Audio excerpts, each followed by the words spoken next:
What you see before you here on this messy desk is my Lenovo Legion Go, my ROG Ally, and 2 eGPU solutions.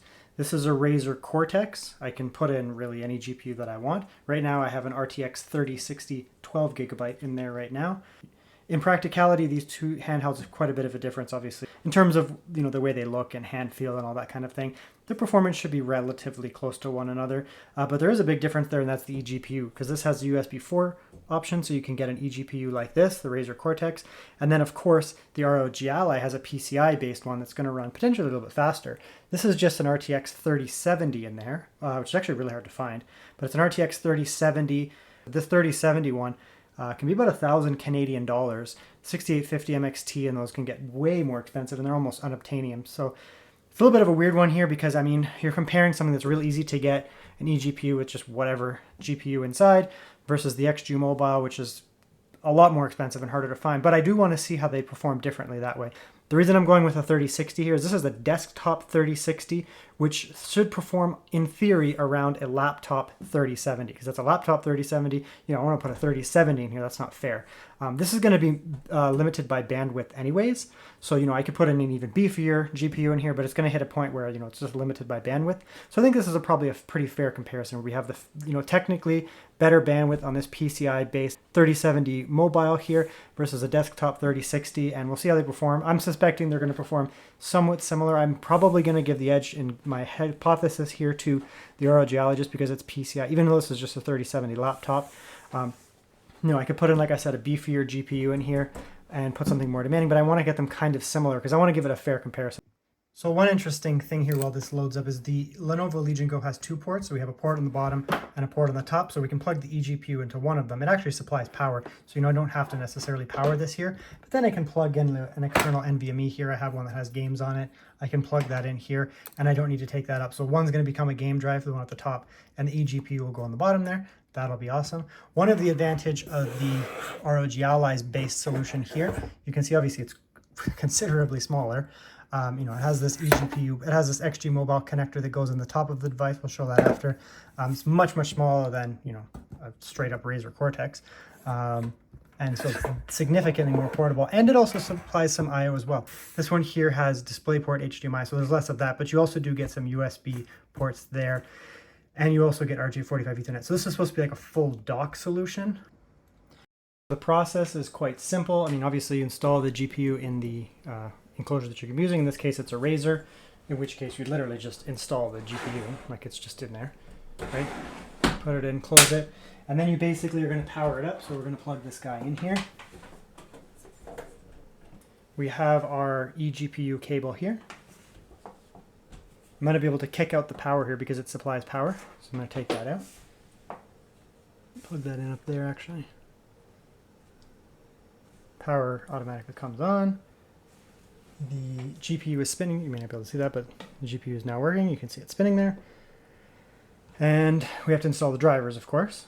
That's done now. When you come down here, you can see here, NVIDIA is now working. NVIDIA 3060 is, it's not working right now because nothing's doing it. Okay, and while that Legion Go does its thing over there, now we're going to do the ROG Ally, which is also very simple. Plug in the XG Mobile, which is unfortunately very short as well. Slightly shorter probably than the eGPU on the other one, but for having both of these, some people may say that this is more portable. Obviously it's more portable than a massive eGPU. But I've tried to use this thing in bed before, and I guess you kind of have to have this thing sitting on your chest, because this cable's so short, right? That you basically have to have this thing almost sitting on your chest, because you can see like that. You're not gonna be able to put it anywhere else. It's okay on an arm of a couch or something. You can set this on the arm of the couch and then plug this in. But really, both of them are not that for mobile gaming. They are mobile. This is mobile in that you can go somewhere with it. It's not big or heavy. Set it down, turn it on, and then have a setup like this. But it's not exactly, you're not going to really set this up and then game on the go with something like this. Anyways, plug this in here. You can lock that down. Give it a sec here. XG Mobile detected. Is not there it goes. Not sure what I'm actually doing here. Okay. Next. I've already done this. Why is it asking me that again? Okay. That's good. Okay, and now we're working. You can see there we're outputting to HDMI. These GPUs are going to be able to push way better than 1080p. So we might be able to get some native 1440p on those tests and also 4K. So I'm going to test both. It's going to increase the VRAM. We're going to have 8 gigabytes on this here. We're going to have 12 on this. In theory, I mean, based on the FPS we're going to get, we'll probably be fine. And here's just another example of what you can do with the Legion Go here. So we're on Starfield, 1440p. We do have FSR on, but we're on medium, and like we're getting 36 FPS, 25 and 22 lows on medium, not dropping down, decent enough frame time, very, very playable, nice and smooth, graphics look good, and 1440p, this isn't 1080p, right? So this is just how much performance you can add. So we can see here we're on the ROG Ally, and we're in Starfield, we're on medium. We do have 50% scaling, so we're on DLSS balance, basically. Put it down to 50% scaling here. And basically, look at that. 45 FPS, 30 for lows. In Starfield at 4K. Okay, and let's have a look at some results here. So you can see I tested several games. I have 3 here and 2 more in the next slide. So we have the Legion Go on the left here, and then we have the ROG Ally on the right here, and then the difference between the two of them.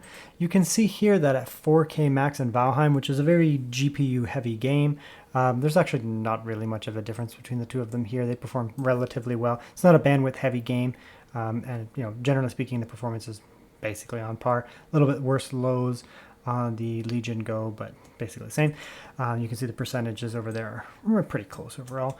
If you look here at Starfield, though, this is where we start to see some pretty significant differences here. So at 4K medium, which was my first test, I did 50% DLSS and 75% DLSS, and you can see here that there's a pretty big jump here. So average 30, 24, 22 at that 50% DLSS, and we went up to 44, 27, and then actually the lows were worse in this case, but there's a bit of margin of error here, but really we're looking at a pretty significant increase in performance there. And then I did the same thing at 75% DLSS, so obviously the results went down slightly.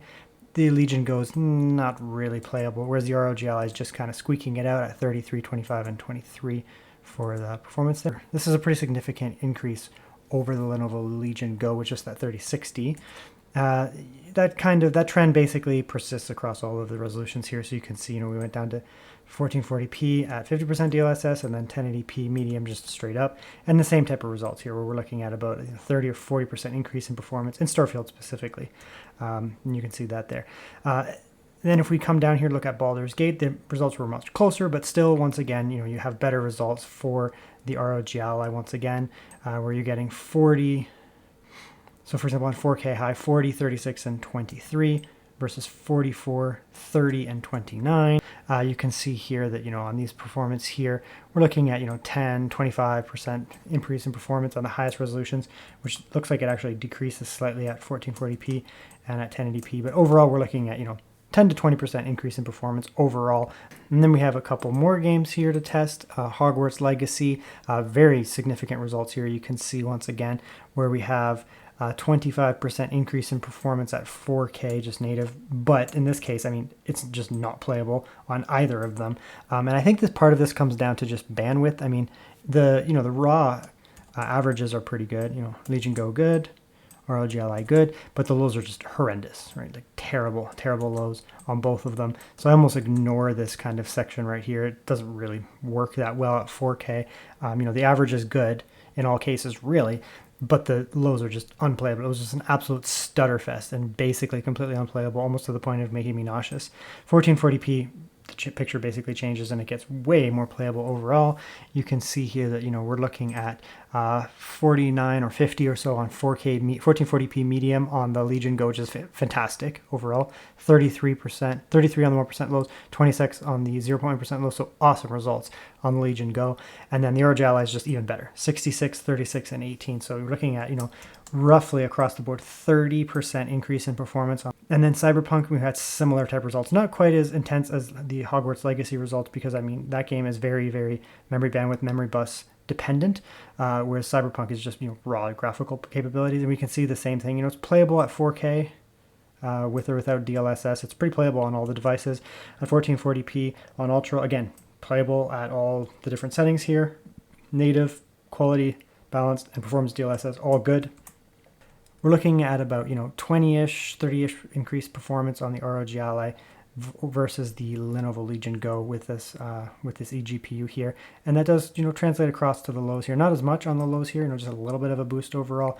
But what we're really looking at here overall is the averages go up. The lows don't seem to be quite as good on the ROG Ally, and I think part of that is actually a temperature thing.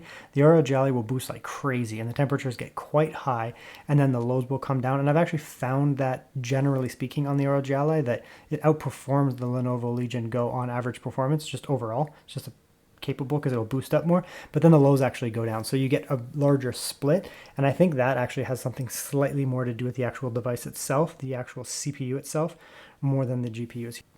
There's a couple different things at play here. First of all, the 3070 does have more memory bus than the 3060 12 gigabyte. So even though the 3060 12 gigabyte is a desktop card and may have close to the same processing power, it does have lower memory bus. When we're looking at some of these games, especially things like Hogwarts, that's where we see this very significant increase in performance. So part of it is, they're just not the same GPU. If I were doing 3070 laptop to 3070 laptop, these numbers would probably be a little bit more comparable overall. The other part that then we see there is going to be the fact that the Lenovo Legion Go uses USB 4, which does have memory bandwidth limitations, whereas the ROG Ally does use that XG Mobile, which does have a faster connection, and you're going to get better speeds overall. Definitely you can see here that both of them are doing incredibly well here. So I think both of them are awesome. I mean, you can see here we're able to play Cyberpunk at 4K, with 4K medium, respectable results across the board. And if you throw in a little bit of DLSS, you get actually very, very good performance here. 1440p is going to be a sweet spot, I think, for GPUs in general. So if you have a Lenovo Legion Go, if you have an ROG Ally, I mean, these are really good options for you. The ROG Ally XG Mobile is pretty expensive and hard to find. So, I mean, it's a little bit of a limitation, but I mean, if you have one, it's going to be an awesome addition to your library there. If you have a Lenovo Legion Go, if you can find yourself a Razer Cortex for a pretty good price, I mean, maybe toss in reasonably mid-range, you can really increase your performance there and you're not going to get the same performance that you get out of the desktop counterpart directly in a desktop computer, but you're still going to make a huge impact on what the Legion Go is capable of doing. And obviously the ROG Ally, I mean, you're starting at a 3070, and there's a 3080, 6850 MXT, and a 4090, and they're all going to offer incredible performance.